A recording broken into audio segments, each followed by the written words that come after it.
আসসালামু আলাইকুম রহমতুল্লাহ। শামীম লার্নিং এর পক্ষ থেকে প্রত্যেককে স্বাগতম। আজকে এমন একটা অঙ্ক করব যে অঙ্কটা ম্যাক্সিমাম মানুষই ভুল করবে, কিন্তু চলো সেই অঙ্কটা কি, আসলে সেই অঙ্কটা আমরা আসলে কিভাবে করব। দেখো এখানে দেওয়া আছে 40 যোগ 40 এর অর্ধেক কত হবে। 40 যোগ 40 এর অর্ধেক কত হবে, সে অঙ্কে ম্যাক্সিমাম মানুষ আমরা কি করব, 40 যোগ 40 80, 80কে আমরা 2 দিয়ে ভাগ দেব। এটা কিন্তু আসলে অ্যান্সার হবে না। তাহলে চলো সেই অঙ্কের সমাধানটা কি। দেখো এখানে বলছে 40 যোগ 40 এর অর্ধেক, 40 যোগ 40 এর অর্ধেক।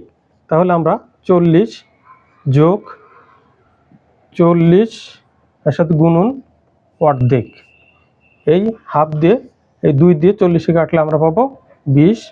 তাহলে এখানে থাকে 40 যোগ 20 সমান সমান কত, 60। এটাই হবে অ্যান্সার।